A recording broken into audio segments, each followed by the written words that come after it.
Good evening, everybody. Thank you for coming out. My name is Stephen Rosenberg, the president of North Central Neighborhood Association.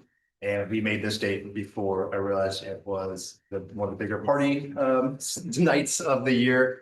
But maybe cross your fingers, this is live stream and will be available after the fact that we will share with our modest but sizable neighborhood community list. So the things that are said tonight will absolutely hear a wider audience, which is the biggest reason we wanted to do that. So thank you all for coming. I know it's not anyone's favorite thing to do, but we've got a lot of great people to talk tonight and a lot of cool stuff going on. So I'm just going to go right into it because I want to make sure to get you guys out of here and get the information that we're looking for. So I'm going to start with Treasurer's report from Ms. Catherine Durst-Glenn. And then we are going to go into a little quick bylaw update with my contingent of numbers. All right, thank you. Our balance as of March the 16th is $4,835.93. Our expenses have been flowers for the funeral for Idris Jenkins. He was the husband of our former president, Laquita Bryant Jenkins. That was $81.75. We had a fee for MailChimp, which was $24.08. Our total expenses were $105.83. We sold 9 trees. All right. Included to the councilman. Thank you, sir. That is a very popular program. We'll get into that. Next, I wanted to do a quick, very innocuous bylaw change. You think I would know better. My wife's a tax accountant. We file our taxes annually here, but the bylaws that we inherited and updated have us on the fiscal year. So we want to move to the calendar year and just officially change January 1st through December 31st. So all that is before us now for our dues paying and attending members, which I believe for you 5, is a change from the membership year runs from August 1st through the following July 31st to the membership year runs from January 1st through following December 31st. All in favor of that change? Anybody? Thank you. Objections or comments or anything? Great, because I don't know rubber rules. So perfect. Thank you for that. Now she can stop texting me with despair that the IRS is coming. So we'll have that show. You're right to get it right. I appreciate you bringing that to our attention. Next, I'm going to have Cheyenne Cornett come up. Candace is running a little late from work and do the reading of the minutes all the way back January 18th, 2025, yes. Which, geez, that was a while ago. That's a different skip. And then we had the mayor forum and the TSA thing. Yeah. Here we are. So we got to make it official. All right. So I'll keep it brief. Basically, November 18th, we discussed, let's see, we had the police, Murray with us. We had the Senator Sutton and the Councilman Darby. And we had a couple of board members present. We had some updates about arrests and calls of service and typical concerns about bus stops. Let's see if any major things that you all need to know about. And this was the night we had the county chair, I think, come and right. And if you want more details about what was covered, you are always welcome to go onto the website and look at the details about the minutes. So that's something that is available to you. Yeah, always, sorry to interrupt. They always go out in the emails that before these events and then preliminary on our website, and then we just change it to approved on the website. Okay, is there anything else major that you feel like I should pass along? Really? There was a couple. County issues, road infrastructure. I feel like it's the typical things that we like to address. Well, it is. You know, we get the updates. It's a slow moving process. It had to be here. No, and Solicitor Scarlett Wilson came and she spoke at length. Major themes were the court backlog, as we all know, is an ongoing issue. So these are like some key themes in our neighborhood that we like to keep pushing, squeaky wheel, and we'll continue to do that. I know we had the gun violence issues, and there's probably some more updates soon about that. I don't know if we'll have that. Detective was here for a neighborhood update. I'll let him do that. I think the gist there was lock your card. Yeah, lock your card. There. Hopefully no one else is just shooting right in your face. It's kind of what it was for the instant, but. True. All right, well, that's it. Yeah, that's about it. Yeah, nothing. All right. Okay, do I have a motion to approve those very entertaining minutes? I've never done it before. I don't usually do this. It's Candace's job. I know, and it's the one thing she has. Yeah. Thank you. Motion, but a second to make those official. Anybody? Just a second? Okay, great. Let's move right on past that. Train wreck. Okay, next I want to bring up, Mr. Broad. Where'd you go? There he is. I'm sorry. Don't get us too much trouble. I'm sorry. Oh, You that's swing today. Or remind myself but- not to try to pick up anything. Oh, I Well, should try that. Well, let me give you a quick intro, because I just want to say thank you as always for letting us use this extraordinary space. Please let us know what's going on, and I know you have a big thing this weekend, so I don't want to steal your Yeah. thunder, but. be real quick. But I always do love having y'all here, because I do feel like we're part of this neighborhood. So it helps keep me as the director informed about neighborhood issues that we experience too. But the two big things we have coming up, we have this Saturday from 11 to 3, we have our spring art market, and it's our second year of doing it, and there'll be activities for kids. There's gonna be a Thai food truck, and all the artists in here will be selling. And then our next big opening is on the 27th, and the walls will be full of stuff and interesting things to look at. We had a beautiful exhibition that ended on Saturday here, so she cleared it out in one day. But anyway, thanks, and I always appreciate having Thank you you, here. sir. Appreciate it. Thanks again for the space and the update. Next up, I want to get a community police report. I haven't had the pleasure of meeting you, I don't think, in person. Detective De Lorenzo is here. Apparently Lieutenant Murray thought she was due a vacation of some sort, so she was prepared. Thank you for coming out. Good to see you. So it says detective, I'm no longer detective, I was promoted to sergeant, that's why I'm on patrol and I'm in uniform now. Congratulations. Thank you, I think. But I've been assigned to team 1 down here under Lieutenant Murray. So I've been right down where most of my investigations were taking place. When I was in the special investigations unit as a detective, I spoke to numerous people in the neighborhood. I was a point of contact for the issues on Enston and Poplar and Maple and all that, so I'm intimately familiar with all the issues that were occurring throughout the area and how we were addressing them overtly and covertly. I haven't had the pleasure of meeting a lot of the people face to face because I was working in an undercover capacity, but that number has not changed. You can let people know. I know you have my phone number.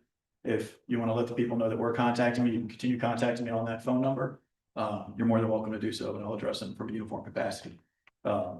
So I'll touch on the 2 topics that Lieutenant Murray requested me specifically to, but if you guys have any questions or other things to address, absolutely, I'll talk about it. The first one is the area around Enston. Since we had some notable issues, we upped patrols significantly.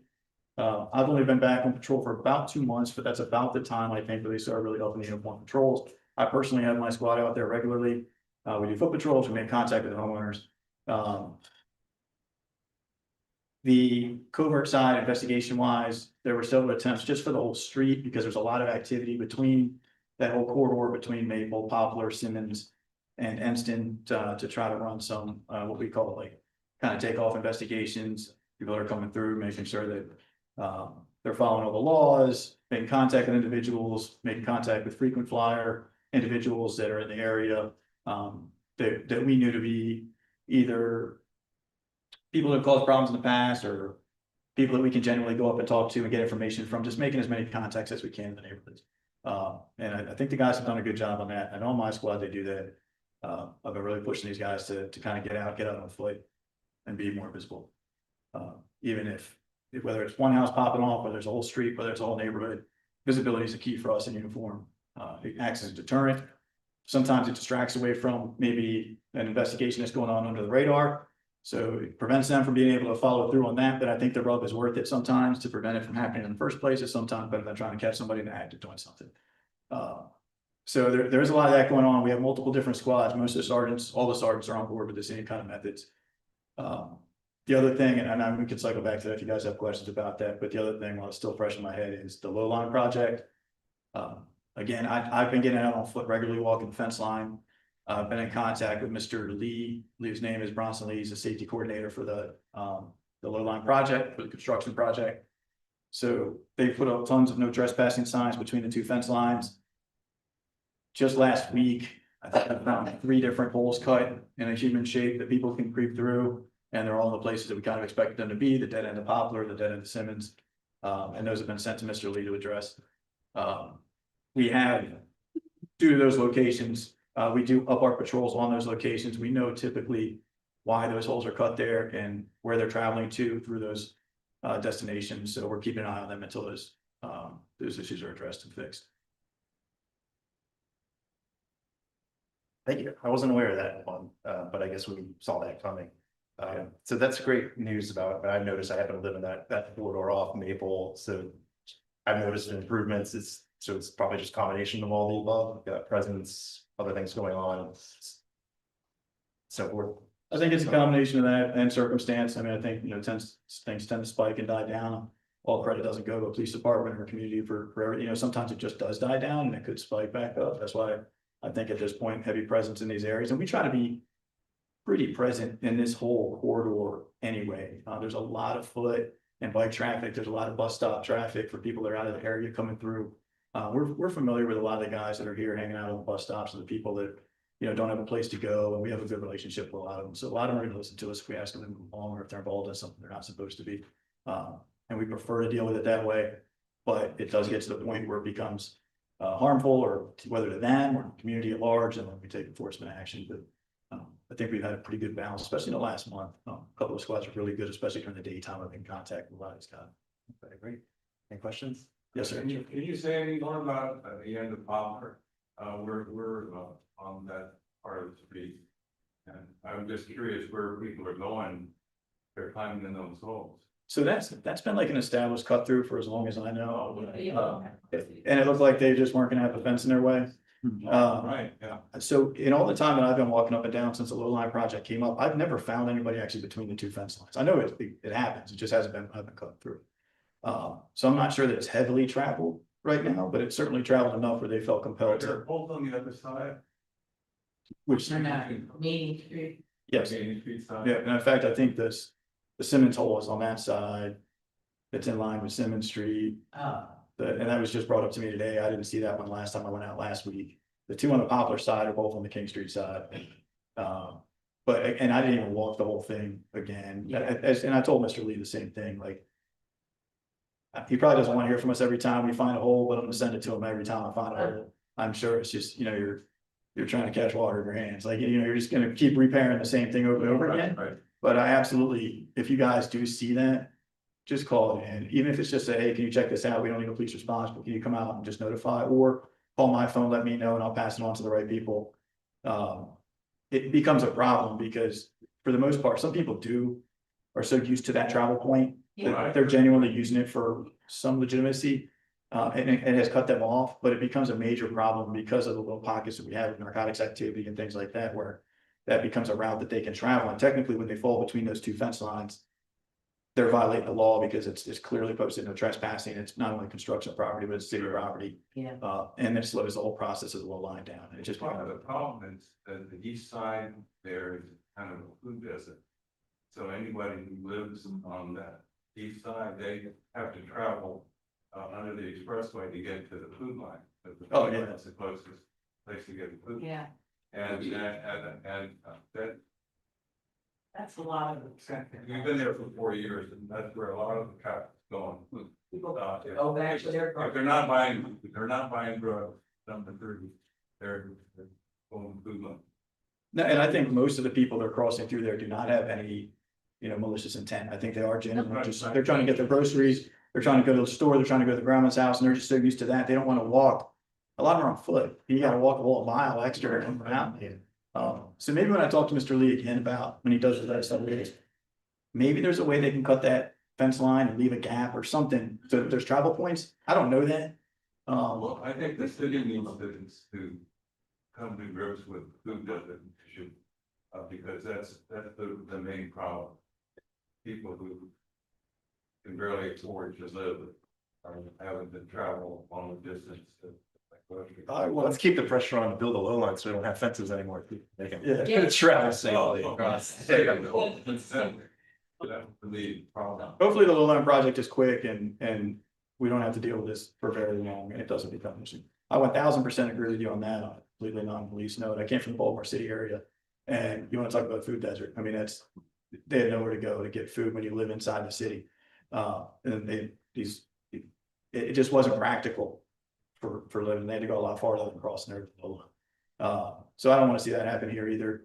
That puts people in a bad spot that are just trying to survive. Yeah. And a lot of people don't have cars or having driving issues or have bikes. You know, a lot of it's bike traffic, and to have to go that whole extra, and really, these roads aren't suitable for bike travel anyway. So kind of forcing people to have to take that travel route onto the street, it's problematic, but I don't think there's an easy fix to it as it is. I think you're right. I think let this low line project get through, let it get done. And I think that opens back up, but happy to hear your concerns and pass them on to Mr. Lee as well, just to see if maybe they can arrange something. Anything else just as far as typical calls that you see in North Central is this sort of stuff? No, I don't want to say, I mean, it's been pretty reasonable. Lately, we haven't had a ton of spikes in even, so we've had, I think our biggest spikes in property crime have been around like closer towards like rec room. We've had a bunch of cars broken into. We always have, you know, issues with juveniles breaking into cars and things like that. That's kind of consistent with any neighborhood or any groupings of vehicles, parking lots, things like that, but good. Are y'all or what's, I don't know if you can give me a status update on the apartment complex right here, but, I assume you guys are working in that building currently, The one behind the library? you know, right here. Oh, 1014, the one we're attached to right here. Yes, sir. We're here all the time. I'm here tracking. Yes, Yeah. yeah, we've gotten significant like documented complaints. And especially our day work guys have been spending a lot of time on that back lot, clearing people out. A lot of it, so what we've come into contact with for the most part has been really low level. Yeah. Just like, you know, guys smoking weed, but he actually has a storage unit at Barclays, or people sleeping in the storage units, or. Well, same people that were selling front on points that now sell there, so. And that brings me back to this being a travel point, right? So you're gonna see the same faces. Yeah. And the parking lot at 1015 King as you are on Poinsett, as you are on, you know, on a bike in Maple and things like that. And that's kind of our challenge all the time too, is, you know, following these guys around in a circle. And yeah, it sounds like you guys are already meeting with the right people as far as, you know, whether it was Scarlett Wilson or, you know, whoever in the judicial system, that, you know, there's levels to it, and we run an investigation, we make an arrest, they get turned back around. I'm not saying it's their fault. Right. It's just the way the system's built. Sometimes it's difficult to find some strategy to make it stop. Yeah, we just get a lot of complaints from the residents there, but yeah. We're back there I all would the say- time. It's several times a night on our squad. And I know the day work guys are constantly back there checking these bus stops out here for the same complaints. Well, thank you for that. Anything else? Appreciate it. Sorry. Thank you very much. Have a good evening. Thanks for coming out. Good work. Appreciate that. It's not a bad segue for our honorable councilman. He's probably not the first time he's heard about food deserts and grocery stores on east side and so forth. My esteemed honor to give, I know you've been busy. Let us know what's going All on. right. Yeah, I was just joking. I guess your council members should do something about all that, right? Stop asking input. All right, so we're on day 63 on city council. Who's counting? And when I did the 40-day report, if you follow me online, even in the first 40 days, I had reported 121 contacts with constituents throughout District 4. 55 email threads, 44 text messages, and 22 one-on-one meetings. And I would say probably in the last 20 days, that number's probably gone up probably at least by 50% across the board. It's a busy part-time job, but there's a lot of important work to deal with. So I want to go over a few top-line issues that I think affect North Central in particular. First of all, I was very impressed, and I was in touch with Stephen about all the efforts that you did with respect to the school attendance line issues. I thought that was an impressive campaign. At the beginning of the campaign, I did relay one specific viewpoint. And then after I relayed that viewpoint, I began to learn that if I say one thing that's advantageous to North Central, that might not be what the East Side wants, and what the East Side wants might not necessarily be what the Garden District wanted. So I remembered that there are school board members elected for that purpose, and I backed away. But for the purposes of public disclosure, as I told Stephen, the one thing that I did say during that process is that I did think it was irregular that the residences that are east of Rutledge Avenue and roughly north of Simmons Street that are part of North Central, that they should continue to be zoned as part of James Simmons, because that just was not a relationship that we had as this part of the neighborhood. And that was a very personal statement because of where I grew up on, which is on the other side of Peachtree Street, on the other side of Rutledge on Peachtree. But So just to let the record reflect that my one public representation was in support of North Gotta get Central. them silly. So let me pander a little bit. You all may be aware that I've been appointed to the Community Development Committee, the Committee on Public Safety, the Real Estate Committee, and the Special Facilities Committee that runs the Gilliard and Dock Street Theater and things to that effect. So a lot of the stuff that I'll talk about comes with my committee work. But I just want you to let you know which committees I'm on. With respect to the Community Development Committee, that's implicated in the Real Estate Committee. I've been working really hard on the mayor's plan to add 3,500 units of affordable housing on the peninsula. And that's going to affect North Central primarily when you consider the area that surrounds the former Coca-Cola building. That's now the Parks and Recreation Department's building, right across from Baba's on the north end of Meeting Street. That is a targeted parcel for the achievement of the goal of the additional 3,500 units of affordable housing. And the most important aspect of that City Council has been involved in is the creation of a new workforce housing zoning category called MU3WH. So multi-use -3 workforce housing. And to distill it to the least complicated terms, we've had 3 categories for workforce housing. This is the 3rd one. We've had 2 prior here in the city of Charleston. The first one had certain time limits on it. So this would be a category that lasted for 10 years or 15 years. The second one allowed for developers to pay a fee in lieu of maintaining the requirements. So a lot of developers bought their way out of it, and that money didn't add up.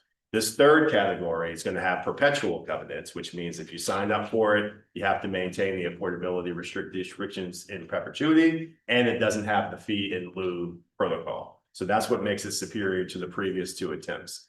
And the one thing that I'm policing in my involvement with this zoning categorization that's going to be up at City Council on March 24th, we've already had it at the Community Development Committee. And unfortunately, at that time, I had to vote no because I didn't think it was quite ready yet. But as we move forward to continued consideration at City Council, it's important to me that the affordability categories that are listed, ranging from 120% of the area median income, which is roughly 100,000. So people who make 120,000, there's certain units that are for them, on down to folks that make 60% of that and below. We're only talking about individuals here. So that scales out for families. Making sure that those categorizations have enough space for all the varied incomes, but particular focus on those who are at the 60% and below zone, right? You have people that are in public housing that are going to be affected by this, that tend to be in the 30% of that zone. And then you've got a big gap there for folks that are making between roughly 30,000 and 60,000 as individuals. So we have to make sure that the zoning classification has enough space and accounts for that zone of affordability, because all of the different understandings of what affordability actually means, from public housing on up to workforce housing. So that's the part that I'm really focused on with respect to the zoning ordinance. Otherwise, it's designed to incentivize private sector actors to actually be able to afford to build affordable dwellings. And the mayor has been involved this week in a design share down at the Dock Street Theater to essentially create a set of designs that look like Charleston, feel like Charleston, use Charleston-oriented materials that the developers can take themselves to build these units. And that's another way of bringing down the cost. So I think that the effort is noble and worthy, and the devil's going to be in the details, and I'm paying attention to the details on that on all of our behalf. I have been in touch with CPD about the special investigations issues pertaining to some of our more open air drug markets. And tomorrow, I'm actually going to be having a meeting with the former detectives team there to get an update on all the special investigations that are occurring in District 4. So I'm paying attention in particular what's happening with South Inston. And there's another one on America Street that just recently had a major arrest that has already changed things down that way. So that's a big part of my public safety work. I've heard from neighbors on all sides of the low line, from Indian Street and Lenox, or the small street that's north of the other side of where Sans Souci ends. What's that street goes? Is that Lenox? The Lenox goes this way. Y'all know what I'm talking about. That northernmost strip all the way down to Poinsett and below. There are people when those fences went up that live adjacent to the strip there that immediately had concerns and complaints about the way that the fence situation went. And we navigated all of those circumstances individually as best as we could, but there was a lot of contact in that regard. There's a lot of contact with Joseph Floyd Manor and the future of Joseph Floyd Manor, not only with respect to the pedestrian safety of that intersection. We had recently an unfortunate death there, but also where do they fit into the mayor's plan with respect to affordable housing, because they are a county housing authority property. So there's going to have to be special consideration for the future of that property. And just yesterday, I had a meeting with them about their redevelopment plans for their site. And they're restarting their efforts to redevelop that site. And as it stands most recently, it's my understanding that these efforts might lead to a phased renovation of the tower as opposed to a demolishment of the tower, which I think is an interesting approach if it's done properly. So they're figuring out what their options are there. And obviously with all of these projects, we have to make sure that the people who live in those residences have a place to live adjacent to it while the work is being undertaken. So that's a lot of work to watch and monitor.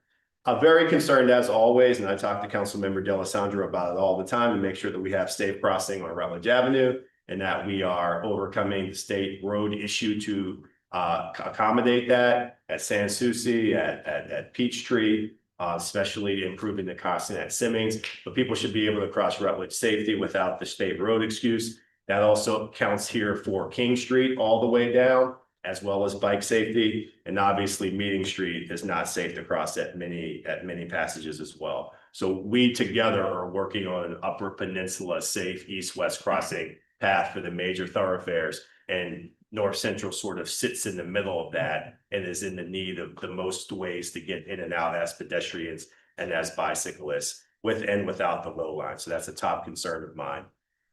There have been some micro meetings that I've been focused on in this particular area. I had an opportunity to talk flood safety and other issues with my friends over on Poinsett Street and working that way up through stormwater. I had a special meeting earlier last week with the folks that live on Athens Court in Romney, not only about the development that you're going to hear about later, but also about general concerns that they have on that roundabout there. And they share concerns that I've heard on Poinsett Street with respect to that lot that crosses through. So that's a specialized kind of micro meeting that I'm having. And then on March 31st, the folks over here at the North Central Apartments are having a specific meeting with me about their housing conditions and their safety, again, at the Dart Library. So I found that meeting people street by street about micro specifics has been quite an effective way to really know what's going on. And I'm going to continue a lot of that work. Maybe we'll have a tree streets night one night to talk about what's going on that way.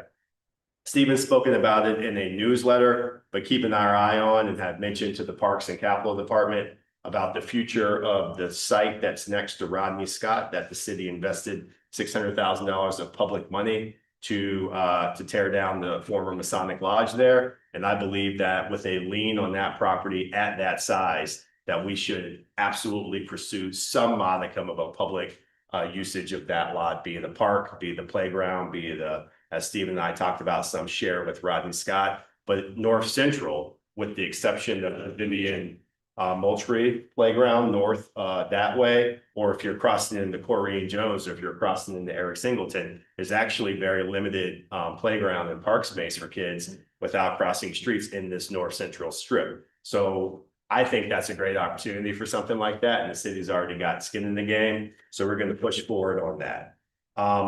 Obviously, there's a lot of other issues that need to be addressed. People continue to be concerned about safety at the corner and lighting at the corner of King and Congress. So we've got the police department livability involved in that. And then the going down that way even further, you might have noticed with some efforts of North Central and West Side, there's been some tree beautification in the restaurant corridor there, also requiring some better pedestrian crossings going down that way. And then when you cross just into the west side where the letter streets are, H Street, I Street, you're going to start noticing that there's going to be construction of an affordable housing project called the Lowline Apartments. That's going to be behind the two blue buildings that are across from Carolina Street. There's going to be about 50 units of affordable housing constructed back there that are going to have ingress and egress that go through the H Street I Street neighborhood there. So this Thursday, I'm having a meeting at James Simmons with the folks that live on the letter streets. So they aren't surprised by that construction, because that's really going to change their quality of life and the traffic that goes through a neighborhood that really has only had one way in and out for all these years. So that's a big priority.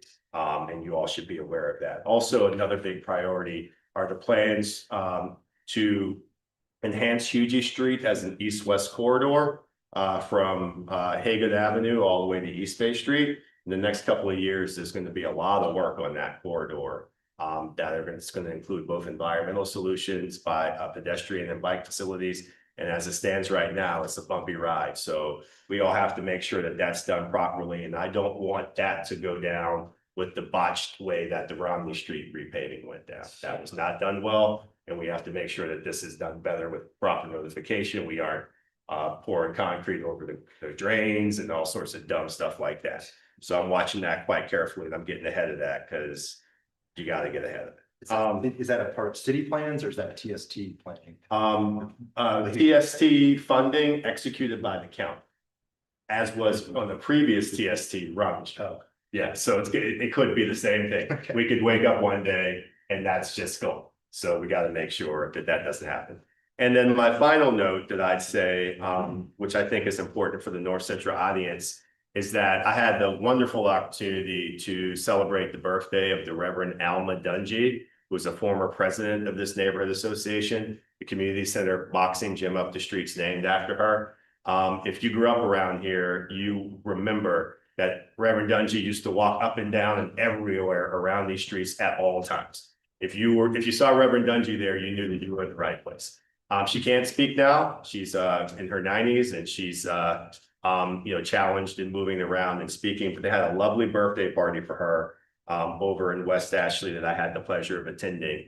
And I want you all to know that I grabbed her hand and I said, Reverend Dungy, I'm on city council. I represent North Central now. And she looked up right at me and squeezed my hand. And everyone was amazed because she hadn't had a lot of interaction at this event that was overwhelming. But when I said those words to her, she looked up and she squeezed my hand. So the word North Central, and I told her that we haven't forgotten about her and the neighborhood loves and cares about all that she did. And we're so pleased that the building continues to be named after her. And I just want you all to know as an association that good words going to our elders and our predecessors, because we all benefit and stand on the contributions and sacrifices that they've given over the years. So Reverend Dungy, I remember her as having the church that is at the end of Cypress Street, that brick church that's been vacant for quite some time. That's the church that I remember, but that she wasn't always there. But when I was a kid, that was Reverend Dungy's church. Oh. Yeah. All right, so I can take a couple of questions. I know I took a lot of time. Are there any questions for me? Yeah, Sure. Back to the food desert. Yeah. Are you involved in the marriage design thing this week? Because I Yeah. just learned about it. And it seems to be, that's gotta be built into the design for making, if you're gonna take a block and go from 50 homes, 50 bedrooms or 50 homes to 150. You need to build the facilities to service all those people. Yeah, I am involved in that. I believe that is something that the best opportunity for me to put that on the table for this design is a meeting that I'm having on Thursday. There's also a pin board aspect of it. I can tell you about it at the end of the meeting. The meeting that they had last night was much more of a presentation and much more focused on architecture and materials. I do know that previous iterations of the plan to redevelop Meeting Street Manor and Cooper River Courts included a grocery store on that side of town.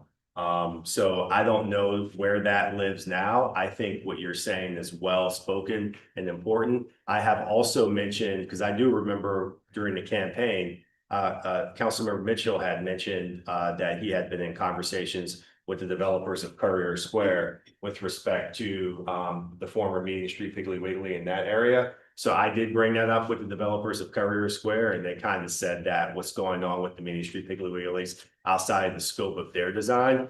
there's a small market called Streets Market in DC that has been quite effective in the ground floor of the types of structures that they're so it's like a kind of a it's kind of like a medium-sized grocery store. So if you don't have the market for something that's like as big as a Food Line, but you want to have something that actually is not as small as a corner store, that's sort of a medium-sized aspect of it that I noticed was quite successful in food desert areas of Washington where I used to live. I made that recommendation to the Courier Square people as part of the food service element that they seek to have. So that perhaps it doesn't have to be super high end and super like, go to the butcher and all that. Something to that effect. Absolutely. So those are the pieces that I've done so far, but I'll just add it to the list. I think that it's absolutely the case that the folks that live in the gap between the Food Line and the Harris Teeter, or the gap between the Publix and the Food Line, are missing quite the opportunity to get food in the ways that Piggly Wiggly used to serve. We like these small and medium-sized cities in Europe. So you come down from your apartment and walk down the street, doesn't work, buy your groceries. Yeah. You And don't that's- have to hop in a car and go somewhere. And that's why I think the streets market model might have applicability here, because it's much more accessible from a like a square footage perspective.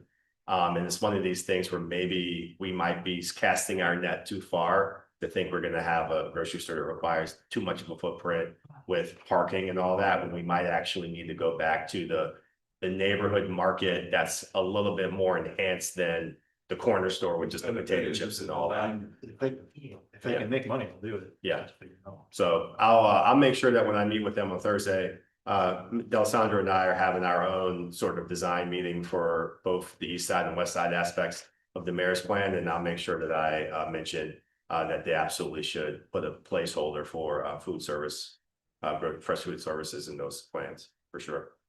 And I'll just say, and I want to let you go, but just getting back to the North Central Island, probably the one thing I hear about most, and including my own irritations and fears, is the sidewalk, is the crosswalk stuff. And it's been a big issue, and it was in the campaign. And I know that there's something to the fact that they're state roads. I mean, it is like this shibboleth thing, but there's something to it. So who do we need to get in the room to try to do something? Well, so what everyone's waiting on right now is the state's action in this legislative session to reform DOT's governance structure, as well as DOT's reissuance of gas tax revenue back to the cities for the purposes of actually achieving the paving. I personally think, though, that the crosswalk question is actually kind of silly. Like, I don't know, and I've said this to the TNT people, like, okay, so if I go out there and I paint a crosswalk, are y'all gonna lock me up?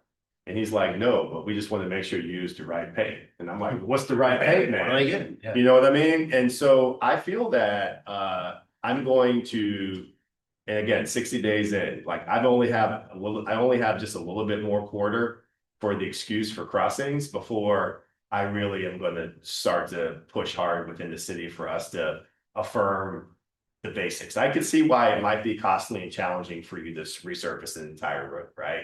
But for us to have a crosswalk, which is just really paint, and also there's this weird thing I just learned about the ownership of our traffic signals and the operation of our traffic signals, where we actually have much more agency over our traffic signals and what we pay for the operation of them than what's led on.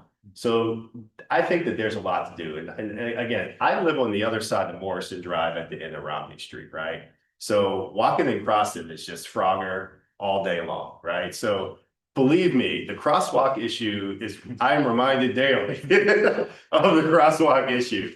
And there's just no excuse. Or even when I'm trying to get over to my mom's house, and you're crossing Darlington, when the cars are streaming in and off the I mean, when you're crossing Rutledge at Peachtree, it's the same thing. So at some point, we're going to have to get a grip, quit making excuses. And we certainly don't need to be sitting around waiting for people to get killed, like what led to the improvement of what occurred in front of Sanders Clyde and Morrison Yards, right? That's the shameful way to do it. So I'm not here to make any excuses for it. I'm going to let this legislative session excuse ride just a little bit longer. And at some point, I saw that somebody, over up there at like Peachtree or Maple or Cypress, there's that little blue crosswalk that's on the ground. one of these days, we might just have a Aaron, it says lock me up, let's paint some crosswalks day. All right. Well, you're here, and then a quick plug, because there is the TST meeting with the county, with their brought back after feedback tomorrow night at the big Calhoun library. So these issues will come up, so I definitely want to show up and say, don't forget about the crosswalks. Absolutely. Thank More you, questions? Councilman. Thank you. Anything Appreciate else? it. Yeah, he's always available, believe me. Oh, for sure. All right. All right, I want to, and thank you for your patience. I want to bring up Cannon Lynch of Shepherd Bay Management. He's has a proposed renovation for 113 Romney Street, which is such a cool property. Thank you for coming out. And we're really excited about what they're planning to do there, because right now it's a gorgeous but completely dilapidated home. And again, I want to see your congress. I'll let you take it. Yeah. Thanks for the introduction. I'm Cannon. I live on Romney Street, 130 Romney. I moved here in 2020. My wife and I bought a house 2 years ago. I'm here as a neighbor, but also I own my own general contracting firm, and I'm here on behalf of the owner of 113 Romney. He's owned it for a long time now, and with the introduction of the low line, he sees an opportunity to renovate that property, to rezone it to limited business. So that would come with some hours of operation, some limited hours of operation, and turn it into a pizza restaurant.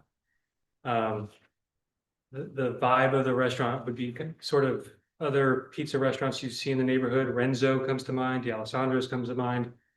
Something that caters to the neighborhood, not so that's, I didn't have a big presentation prepared. I wanted it to be more of a Q&A, but that's kind of the general overview. And obviously we are in a category 3 historic corridor where the BAR would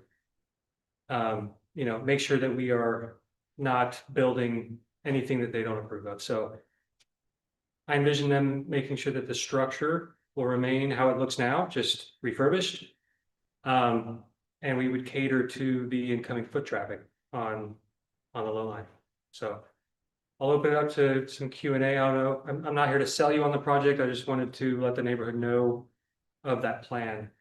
Get your thoughts. And as you guys know, it's not required to be here, but as we always say, the earlier you can come and talk to me, for the better off everybody is. To hear about things, talk about things. So I was excited about it because we're not anti-development here. We just want to be smart and productive. And You so I have appreciate to that. have to go with BAR. Yeah. I thought they were only part of demolition. Well, I guess Romney is category 3. Category 4 is just demolition, but Romney is category 3. And it's a zoning she showed to me, which we had some experience with already on Romney Street. Yeah. Limited businesses. Yeah. So what was the upstairs part of the operation? Yeah. Or something? The upstairs, are you talking about what they envisioned for the Yeah. use of the upstairs? Yeah, because it is like a classic, is it a single, 2-story single house kind of thing? The owners mentioned that upstairs would be some seating with also some, I guess the kitchen also. There's some kitchen upstairs and downstairs, maybe some food storage in the back, but seating kind of near the front facing the street. We're very early on in like design conceptual. We have to get through zoning first. Right now it's zoned as a single family residence. We'd have to zone it to limited business. That's the planning commission's recommendation was to go for limited business with restricted hours of operation, not a full commercial property. So. Okay, well, I know that there's people are going to be in favor of it, people are not so much in favor of it as we found out, but it's an interesting debate to have. Yeah. Does anybody have any other questions? This is sort of the thing, it seems like we want. I mean, what hour? I believe the hours are, I want to say 8 a.m. to 11 p.m. Okay. So it's done. Maybe 10. I could be I could be wrong. 10. And they have no, I remember with OK Donna coming in, there was no amplified noise type stuff and as well, so they pretty much shut down by something like 10, is that right? Something like that? Yeah. Yeah. Great. Well, if you have any questions or want to learn more, I'm here, and after the meeting, you can grab my phone number and happy to answer any more questions. Yeah, we look forward to seeing designs as they come up, concepts and Yeah, stuff. Be yeah. fun. Yeah. All right. Thank you. Cool, thank you. All right, They can. I'm gonna bring up Amy Sutherland, who is a woman about town. She's all like, she is got a lot on her plate, and this Love Your Block thing, which she is gonna be introducing us tonight, has really taken on a life of its own through y'all's hard work and engagement with the neighborhood. So please tell us more about it, because I'm just getting lots of emails and questions about it, and when is the deadline, and so on. So Sure. please. Hi, I'm Amy Sutherland. I'm with Livability and Tourism for the city. Apologies, I dressed for the holiday and forgot that I was coming to see you tonight, so hopefully. We have a grant that we received from the Bloomberg Office of Innovation and Johns Hopkins University. We're in our second year of this program. It's called Love Your Block. And the goal is to develop resident-led projects within a community, getting neighbors to come out and work with each other and do things to make improvements. We worked in the Ardmore Sherwood Forest neighborhood last year, and we completed 13 projects within that neighborhood over the course of the year. So we wanted to go into a new area after learning lots of valuable lessons in the first year. And we reached out to the West Side neighborhood and asked if they might be interested. The neighborhood president thought that it would be good to include some of the other neighborhoods nearby, including North Central, Hampton Park Terrace, and Wagner Terrace. So we are offering this project to those 4 neighborhoods. We have $20,000 that we can put into the neighborhood in the form of mini grants. So you are invited to apply for projects that you would like to see in your community. They cannot be individual projects that benefit a particular property necessarily. It really has to have a community benefit. So I can give you some examples of things that have happened that were very successful in other cities. One of my favorite, I think one of your residents, I won't say her name because she's not here, but a former colleague at the city of Charleston lives in your neighborhood, and she has called me several times and said, your enforcement officers are bothering my neighbor. He has 3 jobs. He just didn't get to mow his yard. Please give him a break. And she'll go out and mow the yard for him. Her other neighbor is in her 90s, needs a little extra help. So she sort of adopted the people on either side of her. The city of Detroit, when they had the Love Your Block program, developed an Adopt a Neighbor program. So they have people sign up. If you know your neighbor needs a little help, Buff has a shoulder issue, maybe he needs help, you go take care of him while he's recovering. Or, someone's working 3 jobs to make ends meet, you go help them out. And that was really successful in Detroit. There are lots of examples across the cities that have gone through this program of lending tool sheds. So instead of a book, you go and you borrow a lawnmower, a weed eater, whatever type of equipment you may not be able to afford at that time.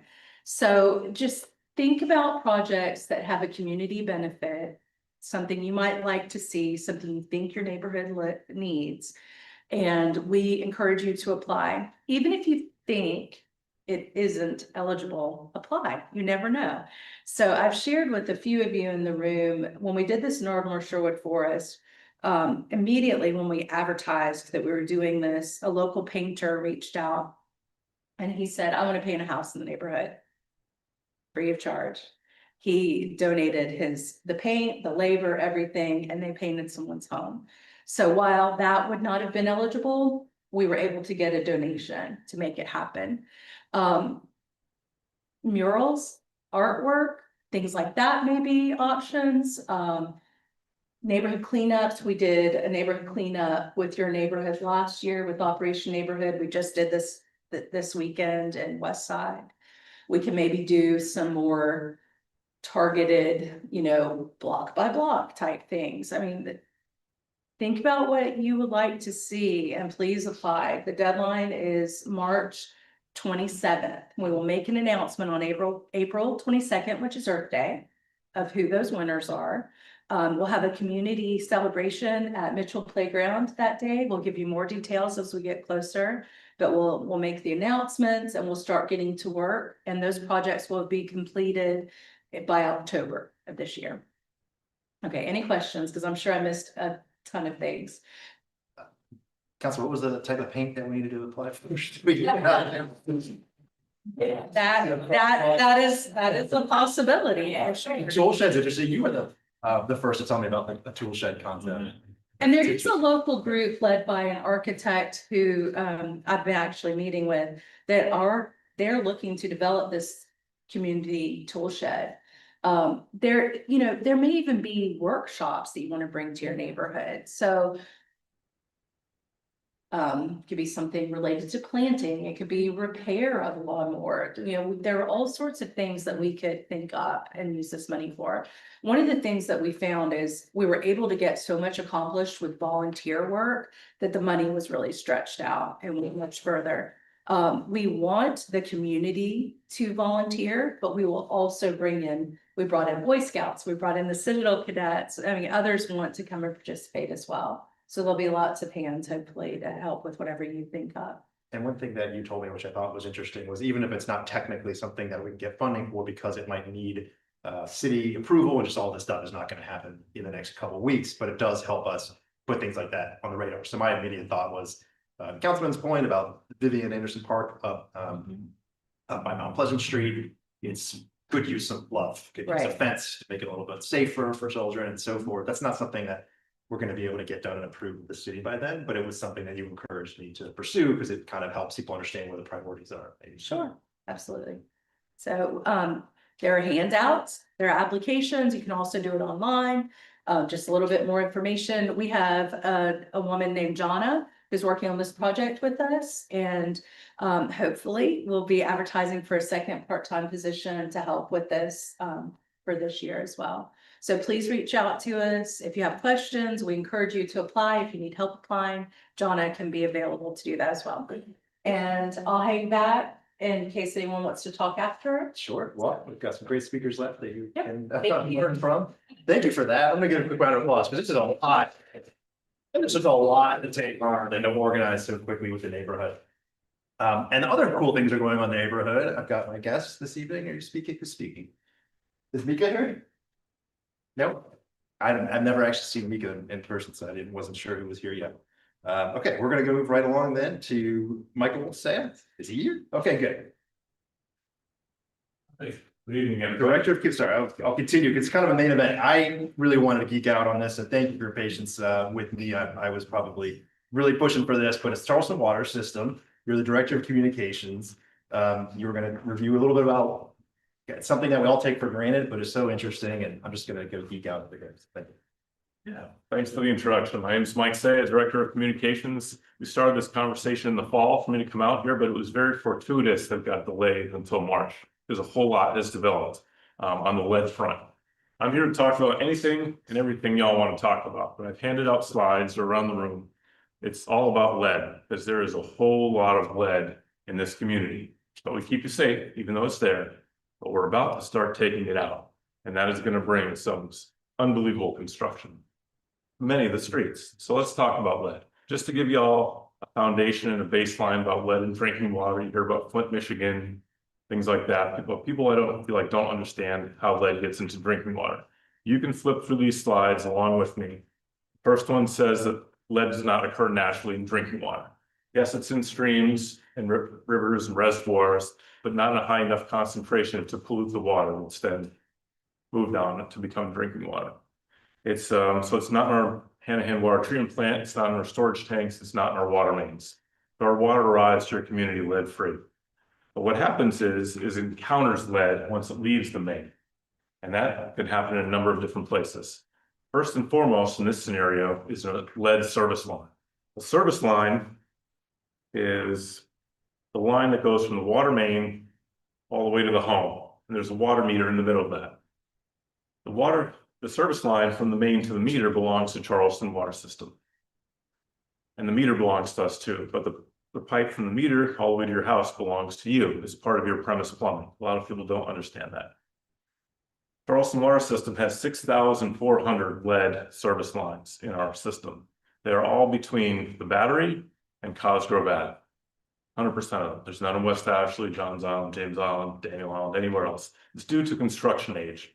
We put them in through 1931. We stopped in 1932 when science finally said that, hey, lead is bad for drinking water because it leaches, chemicals into the water. Before that, science just simply wasn't aware of it. It was by far the best material ever because it was flexible in the ground could settle, things could shift, it would mold and bend with it. It was really the best thing going until health figured out that lead was leaching from the pipe into the water. And so our board stopped at 1932, but the question is, what's beyond the water meter? If your home was built after 1932, up until 1986, your plumber may have used lead. They may have put lead solder into your home. You may have fixtures in your home that contain lead. In fact, if you go to Home Depot or Lowe's right now or anywhere and buy 100% lead-free faucet, has lead in it. That's funny, because there's lead and brass and components like that, things like that. But does everybody follow along? You've seen the what is the service line picture. Usually I do this with slides. I'm not used to having it printed out, but the important thing that I mentioned earlier is that we keep you safe, even if there's lead pipes involved, because we keep our water between the pH between 8.5 and 8.7. And that is the range that lets lead stay in the pipe and not leach into your water as quickly as it otherwise could have. It still can leach at that range, but it's most apt not to. And also we've been putting orthophosphate in the water, which is a food grade chemical additive. And that forms a scale. Can everybody see this picture with the pipe? Now I'm gonna have to, my printer isn't the best, but can you see the little brown stuff in there? It kind of looks like dirt. That's an orthophosphate layer scale. It builds up as you use the water. So orthophosphate comes in contact with metal pipes, whether it's copper, lead, galvanized. It builds up a layer of scale. And that encapsulates the lead inside the pipe and doesn't let it leach into your drinking water. That's not something Charleston Water System is doing alone. This is a global, commonly used food grade chemical additive. Now, who here 2 years ago got a letter from us that was really scary about lead? A couple of hands going up. Yes. That letter, we had the language in there, we were forced by the EPA to use that language. And it scared the crap out of people. The second year they said, okay, you don't have to use that language anymore. And we sent y'all another one, right? You probably got another letter recently in December, probably. Who here got one in November, December? Anybody remember getting it? Okay, so if you did, then your home served by a lead service line because we mailed those out first. And so we've amended the language, probably didn't seem as scary. A lot of people the first time, about 1,000 people or so got their water tested. Good news is over 99% of those tests, the water came back lead free. And the 1% that did come back with hits, the people did the test wrong. And we retested that 1% and found no lead afterwards again. So the bottom line is Charleston Water System is keeping you safe with the pH and the orthophosphate. If you flip to this page with all the data on it, you can see some really scary numbers on the left-hand side. And the print at the very bottom says June of 1992. Our water was allowing 211 parts per billion of lead into residents' drinking water. Now, who is living here in Charleston 1992? Right. So we were absolutely providing just about as much lead as Flint, Michigan was to its people in up to 1992. Before the science came out of how to use orthophosphate and pH control. Isn't that fascinating? So we started doing that. You see the red line is where we started doing that. You can see the immediate drop off.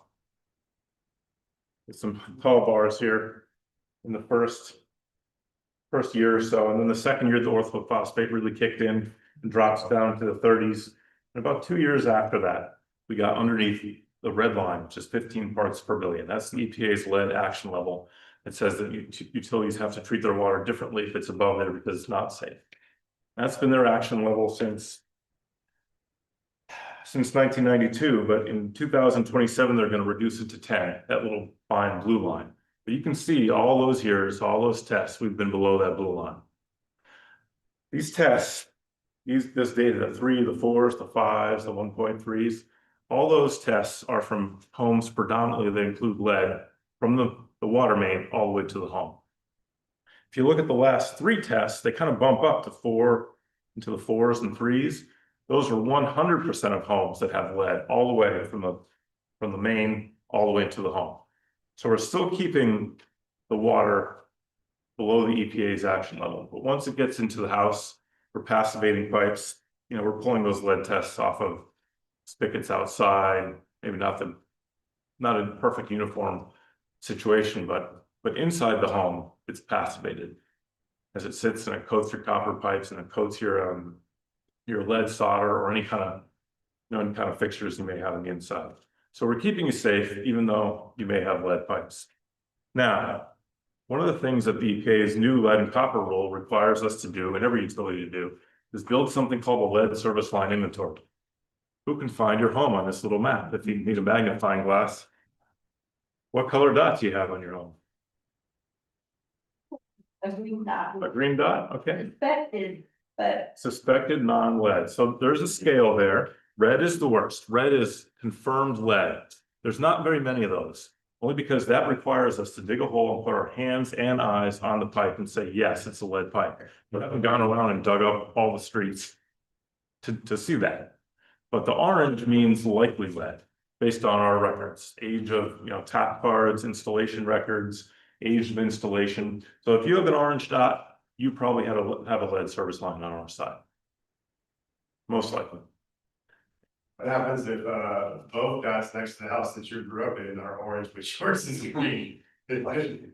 Well, there's not as, water typically flows in the service line, it never flows back, but it doesn't migrate in and out to a strong degree. That home is using the water, pulling water in on a decently regular basis. So do you have an exposure? To a degree. It's tough to say how much, tough to know the hydrodynamics, in your area. And if you're using more water than they are and they're not using any at all, maybe you are pulling some from there. It's tough to know. But the reality is that there's a whole lot of orange dots in this neighborhood, right? There's a whole lot. But there's good news. Because since the time when we first started talking, well, 2 things have happened. One, we got a $34 million grant to come into communities and remove lead service lines, both on the public side and our side, all the way to the water meter, and on the private side. So with federal money, you have to do both sides. Now, we sent a letter out. Who here got a letter asking you to participate and sign a consent to let us come on your property and replace your private one? If you didn't, then maybe you don't have a lead service line. I see some heads shaking now. If you had the orders, did you get it? Yes, if you had an orange dot on here, you got, the letter was mailed to you. Whether you opened it or didn't, I don't know, but to opt in. And so 40% of the people who got those letters opted in. The rest have either not responded or opted out, which means we're not going to do the private side on their home. We're going to use those federal dollars to do more public side. Every orange dot on this map is going to be addressed eventually. If you flip to the next page, the final page, map looks like this. This is where that $34 million will be spent. We had to pull census tracts. Yeah, it's going to sound funny, economically disadvantaged census tracts. And you're going to say that's most of the peninsula. That doesn't sound right. But a lot of those areas have low-income housing projects. And that skews the census and college students. Both those things wildly skew the census data. But that's what earned us $34 million out of a total $40 million that was offered to the state of South Carolina, is we have a fully developed inventory and we have pockets of lower income that got us that money. So starting in July, well, maybe in the late second quarter, you're going to see people in the neighborhoods going door to door, talking about the project, maybe some of those spray paint markings on the ground, some early planning. But in July and August, we're going to come through and we're going to replace every one of the red dots on this map. It's going to take us about a year and a half, right? So that's the $34 million project. We just got word that we're getting another $28 million grant to remove lead service lines, which with a much less restrictive requirement. So there's about 50 different reasons you can get your service line replaced with that additional money. So we're going to roll that out too. What our plan is to do is to basically go from Cosgrove Ave, North Charleston, and work our way down. I think we'll get, but that money will get all the way through your neighborhood and beyond. And so that's probably in the next 2 years, we're gonna come through. Now, there's good and bad, right? I've already told you your lines are passivated by orthophosphate and pH control. But the problem is they're gonna come out and the funding is there to do it. So what does that mean? That means construction on your street. You see all those orange dots? They're near your home, on both some sides of your home. We're gonna dig holes in front of every home. And we're gonna burrow through with a tunneling type device to put a new pipe into the water meter. And for the homes that are utilizing the grant, we're gonna go from the meter all the way to the house. So that takes time. There's, restoration involved when it comes to landscaping, sidewalk, things like that. So there's gonna be a lot of, that's gonna mean parking disruption, traffic disruption, construction noise, dirt. We often do our restorations all at once, so we might take a week or two and dig a couple blocks in a row, and then 2 weeks later come back and restore everything. Means a lot of metal plates on the ground, gravel, dirt, dust, debris, inconvenience. But we're doing this to get the lead out. For everybody who lives there now and for everybody who's going to live there for millennia afterwards, because these service lines won't get replaced otherwise. And so EPA says we have to take them all out in about the next 13 years, and we will. But the good thing is we're not using your ratepayer money to do so. The first $50+ million is coming from state and federal grants, which is really, really good news. And y'all live halfway down, so we're going to certainly get through this neighborhood for sure. There's a question, Dory? Yeah, so I am a part of a church, so how does that work as far as like the public entities replacing the lead pipe? Well, so the church is like nothing, like no different than any regular home. It has, from the main to the meter is ours. And we mailed a letter to everyone, whether it's a church, a business, a homeowner, it doesn't matter. We mailed it to addresses. We mailed it to property owners. We pulled Charleston County property ownership records and mailed to that list. And so if the church opted in fact, there is one church actually right here that opted out. But I don't Is there a know. way to get a confirmation of whether we got the letter or not? Well, at this point for the $34 million grant, the deadline has passed to opt in. Now, here's the thing about that. We know that there's going to be people coming out of the woodwork that said, oh, I missed the letter, I've changed my mind, I bought my home, I'm a new owner here, some things have changed. So there is contingency money. So when you see people showing up on your street to do this work, you're gonna, you can probably opt in then. We're gonna have extra money, people are opting, like I said, only 40% are opting in. I'm just wondering, down a letter and see if have I thought my service line going into the house was not, but. Well, I don't know anything about your specific address, but I can tell you, I'm gonna leave you my card. What I want you to do is go home to charlestonwater.com and click on lead, and you can view that interactive map. I just did a screenshot from that map to get your neighborhood. But you can put in any address you want. You can put in yours or his or anybody's, and you can look and see what they have. And so if you'd like to opt in, let me know and I'll pass it along. I'll connect you with the appropriate people inside. All right, Ed? So if we have replaced everything all the way out to the street, do you need to know that? Well, that would help us, so that would change the color on some of these dots. If it's meaningful to you. Some people in real estate tell us, and we're not realtors, that it's nice to have a blue dot because it's a confirmed, not lead, and you're selling a home to, maybe a young family or someone who wants it or who might be concerned about lead. But yeah, if you have records, absolutely, we would love to know. We'd love to change the dots to the appropriate color. From inside my house all the way down to where I connect, it's been replaced. Right. Now, I don't know what color dot did you say? It says green on there, Green? but it says suspected green. You Okay. don't know for sure, because I haven't let you know I did that. Well, that green is about our side. Oh, It says, green. yeah, it's on our side. So we must know something about your property. Maybe you've told us, maybe a permit was pulled and we looked at something. I don't know exactly anything about your home. But just simply look, if you look on the website, you can see public and private side and the rationale behind it. So go to our charlestonwater.com, click on lead, or just you can put it in the search bar if you want lead, and it will come up lead service line inventory. You'll be able to search this and every customer throughout all of Charleston, actually. You can see what your neighbors have or a home that you might be looking at buying or whatever. I didn't know if you, in doing that work, you need to know what property owners have done if they have replaced all of their lines. Well, we know the property owners didn't replace from the meter to the water main because they can't. But it would be helpful for us. It would help us change the dot and put that rationale in, and it would maybe help your property value. Ask a realtor. I don't know if that's true. But it would be nice, I think, if I were buying a home to know that that line was replaced and it is not lead. I think that would be a plus. I don't know if it has a dollar amount attached to it, but Does the scale have a timeline and it purchased the EPA one really? Get at it. the scale. Yeah, with the phosphate. The orthophosphate? Yeah, so does that have a timeline where it could stop being affected and that's why they can replace?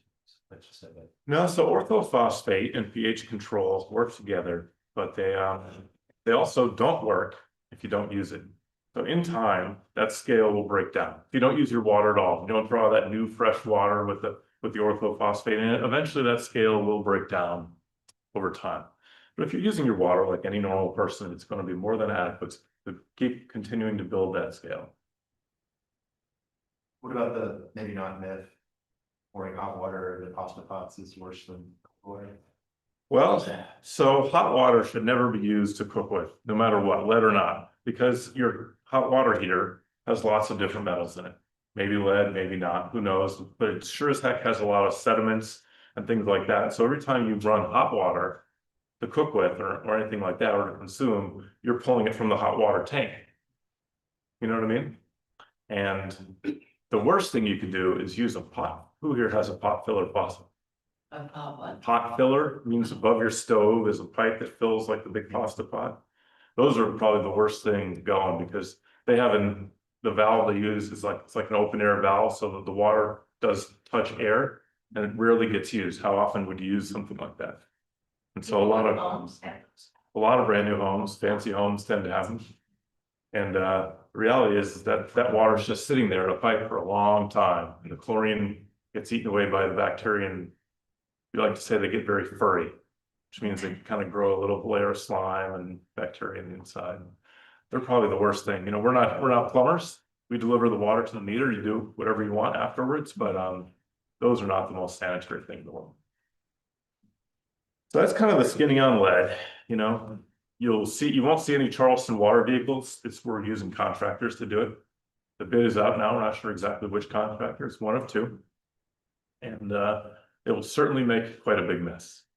Will there be advance notice? Yes, we'll door knock. One of those letters that go on that? Yeah. Yeah, we'll put out door hangers. We'll go door to door before we're gonna do it. 100%.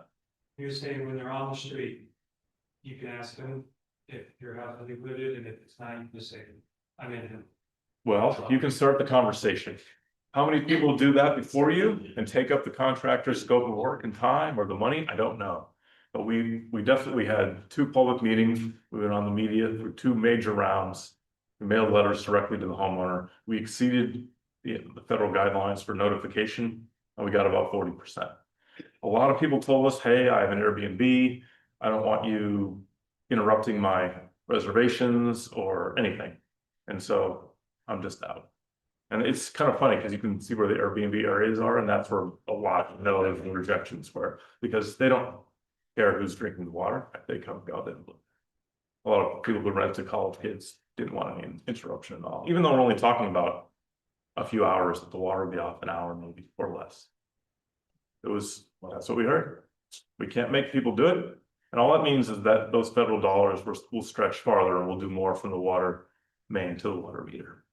But it was an opportunity to go all the way to the home for free, including restoration in your front yard, sidewalks. It's going to get more expensive as we move towards downtown. Because when you're ripping out bluestone and cobblestone streets, it costs a lot more to repair that than dirt front yards up in North Charleston. So we're going to learn and get our bearing and work our way down. There's a hand somewhere, I thought. No? I was curious in the Plum Island. Well, there's a lot, you know, we're spending somewhere in the neighborhood of $117 million to do something called phase 4 renovations on Plum Island. They're all related to the plant just simply wearing out. They're not designed to expand capacity in any way. A lot of hydrogen sulfide is a gas that's emitted by wastewater. It's incredibly destructive. It eats away concrete and steel like it's nothing. And so it's destroyed our solids handling building. It's destroyed a lot of different components.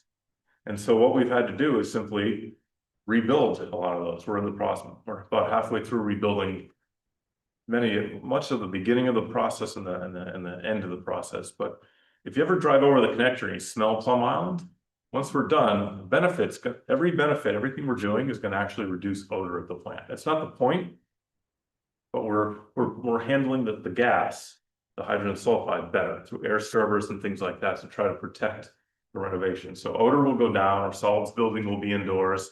Anyone ever drive behind a long tractor trailer that kind of looks like a dump truck with Charleston Water System logo in that? That's our solids trucks. They go from Plum Island over the connector. They go up 171, they eventually get on 26. If you drive behind one, you'll know. You'll say, what in the world is that? But those trucks sit outside in the rain all weekend long. Sometimes that splashes out of our trucks. We do everything in the world we possibly can to make that not happen, but it still does. Someone stops short in front of a truck full of soup. The soup tends to jump out if it's after a lot of rain. So those trucks will be all stored indoors and they'll be nice and dry. And there's about 1 million benefits to it, but none of it is to expand the capacity of the plant. It's all just to refurbish things that are simply wearing out and being eaten away. That's a byproduct of the treatment process. No, it's, anything organic is going to break down and release hydrogen sulfide, but with wastewater, you're talking about some pretty advanced bacteria and things that and it's concentrated and it's contained either in steel or concrete, two of the things that eats away really, really well. Now we use plastic pipes, but you can't put wastewater under pressure in plastic. The plant can't be made of plastic. So things like that just wear out. The plant was built in 1970, came online 1971. Parts are just wearing out. It's just taking some time. It's another 50 years or 30 years. For what? So we have to do it again. Well, no, components break when they want to break and they wear out when they do, but we have some other things we have to replace. It'll be a never ending journey. If you wonder why your sewer bill is 3 times your water, it's because sewer is 3 times more destructive and it's harder to pump and people flush things they should not, like wipes and everything else. So sewer will always be much more expensive. Y'all are inside city customers, so you pay a whole lot less than outside city customers. At least you have that. If there's one other thing, I don't know how much time I have. By the way, I'm here as long as you want. And if it ends and you want to still talk, I can do that too. But one of the next things I want to mention is bills and rates. You hear in the news about the half-cent sales tax and all those road improvement projects and things like that. Every one of those that improves a road, drainage ditch, a sidewalk, our pipes are under there and they're not allowed to stay there. And so when they tell you that there's a free project, it's not going to cost anything, it's fully budgeted through the tax, y'all are going to pay that bill. And right now we're on the hook currently for about $150 million of utility relocations. This is perfectly good infrastructure just sitting right here and it needs to be moved over here. But when I say moved, you don't get to just move the pipe, you have to build a whole new one because that pipe is in use, right? So we have to build incredible amount of infrastructure. So if we push out, but with the new 2026, if it passes, we're probably looking at about $300 million ballpark, back to the napkin math in relocation. So you'll hear us hopefully soon become vocal asking for we're not opposed to any of these projects. We just want them to include money for utility relocations. Right now they include 4% and we share that with other utilities. So we're getting 1 to 2%. A lot of times a sidewalk project will go in, maybe it costs $300,000 to put the sidewalk in. It looks nice and cheap, but it might cost us $8 million to move the water main. And that cost isn't borne by Charleston County residents who pay the half-cent sales tax and the tourists and everybody else. It's only borne by Charleston Water System ratepayers. Y'all get an outsized, you get a double tax, right? Because y'all pay the half-cent tax and then you get a whole lot more of a bill in your water bill. So we're going to try to do the best we can to encourage, hope that municipalities include 100% utility relocation funding, because if not, we can't continue to do Plum Island. We can't continue to fix things that are breaking or the expansion we need to do if we're just moving pipes a few feet to the side. 300 million is 2 years annual budget for Charleston Water System. It's just to move perfectly good pipes to the side, and it's super risky. Low country rapid transit, you know, that's gonna require us to move 21 miles of 120-year-old water main that runs down and right into that. That's gonna be $72.5 million right now. As it currently stands, if they do not allow us to stay under pavement, and there are scenarios that push that alone to $250 million. For a bus route that maybe some of you will use here, for a lot of Charleston Water System customers, Daniel Island, Johns Island, West Ashley, not even in the bus route, but we're sure gonna pay that. We get 4%, we split that with the city of North Charleston for sewer district, and 19 other utilities. The rest of it, y'all pay for. And me too, I'm a customer too, no different than y'all. I don't get a discount working there, we all pay, I pay the same as you do, I'm an inside city customer. But that's a very serious thing that's on the horizon. You know, we all know the low country is booming and growing, but all the roads need to get wider, and they will. But it will always, the utility relocations will fall on the back of our customers. And so whatever your water bill is now, every road you see going in, every drainage ditch you see getting piped and putting a sidewalk in and multi-use path, almost every one of those, because water's on one side and sewer's on the other side of the street. One of them's got to move. So you get a chance to voice your opinion about this half-cent sales tax, just plead for 100% utility relocation costs to be included in the budget, because they don't have to. They can just simply say, and everybody does it, town, city, county, state, federal. They all know that by law, they only have to give 4% of project cost amongst utilities. That's all they have to do. They can spend all the rest on the improvement. More miles of sidewalk, more miles of road, more lanes, whatever it is. That sounds good, but in the end, no one mentions the untold cost, your water and sewer bill, which is going to be astronomical, especially right now, 300 million in front of us. That's 2 years of our budget. Well, on that exciting optimistic note. Yeah, really good. TST meeting tomorrow night. That's the information to me. Anybody have any questions that helps? No, they're discussing Sorry, something that hasn't come up. it hasn't come up. Discussions. I did not know about that. No, because a lot of utilities we're the first utility to squawk about it. In the past, we would budget $7 million a year. It would kind of get rolled into rates. It wasn't all that much. It would just be a tiny blip. You'd be talking a couple pennies per customer. We know it's part of the deal, but now it's time for us to speak up, because it's never been $72 million in one project. It's been $72 million over 10 years or 15, not just one bus route, let alone all the other road projects that are coming up, plus what's about to be voted on later this year. Very informative. Thank you, Mike. Thank you. I'm sorry it took so long, but it was, The water That's some information for us.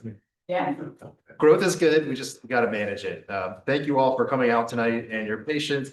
Amy brought some hats. I was gonna try to, didn't want to get distracted, look up questions or something. I think the hats should just go if someone wants the hat. You should have it. I want one, so I'm gonna have it. I like it. Thank you for bringing those. Thank you all for coming. I definitely want to keep this going on. I do want to just one more. I think everyone in this room probably in some capacity helped with the rezone project. So certainly Eddie and everybody else, thank you for the round of applause. That was just so much of what we've done with North Central and in the community. Some of it seemed lightweight, but it was nice, and it was just so rewarding to have all that infrastructure of the last few years working with the board and our friends to be able to implement a campaign like that literally in like 24 hours. And I just was so impressed, and the results speak for themselves. So thank you all. Please consider coming tomorrow. We will try to live stream that TST meeting put on by Charleston Moves and the code neighborhoods of the peninsula. And I'm gonna leave it at that because it's great to see everyone. I want you to get on your way. So thanks for coming out tonight. Thank you.